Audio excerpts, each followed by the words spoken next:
दूसरे कारण में चर्चा की है जलंधर की। जलंधर की पत्नी है वृंदा, और वृंदा इतनी पातिव्रत धर्म का पालन करती हैं, भगवान की भक्त हैं। वृंदा के पातिव्रत धर्म के प्रभाव से जलंधर की मृत्यु नहीं होती।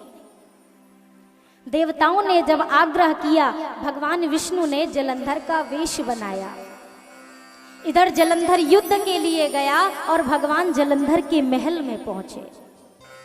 वृंदा ने कहा था, स्वामी आप जब तक नहीं आते मैं पूजन में बैठी हूं, आपका कोई बाल भी बांका नहीं कर सकेगा। पर जैसे ही भगवान को देखा, वृंदा को लगा मेरे स्वामी आ गए, पूजा छोड़ दी, और पूजा से उठते ही जलंधर का कटा हुआ सर भगवान और वृंदा के बीच में आकर गिरा। बोल पड़ी, कौन है आप? आज भगवान संकोचवश अपने स्वरूप में आ गए। क्यों? क्योंकि आज मुझे मेरे भक्त को छलना पड़ा है। सर झुकाकर ठाकुर जी खड़े हो गए। वृंदा ने आंसू बहाते हुए कहा, मैंने आपको भगवान मानकर आपकी पूजा की, आपने मेरे साथ ही छल किया। श्राप देती हूँ, जाइए, जड़वत कार्य किया है ना, तो जाइए पत्थर के हो जाइए। ठाकुर जी पत्थर के बन गए। वो जो शालिग्राम भगवान का पूजन हम करते हैं, ये वृंदा जी के श्राप से हुआ था।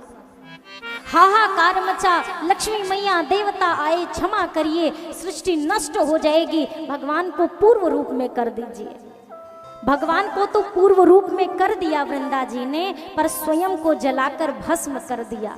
भस्म करने से पहले भगवान को श्राप दिया है, मेरे पति को आपने मुझसे दूर किया है ना, एक दिन मेरा यही पति आपकी भार्या को आपसे दूर कर देगा। वृंदा जी के तन की जो राख बनी, उसी राख से तुलसी मैया का बिरवा निकला है।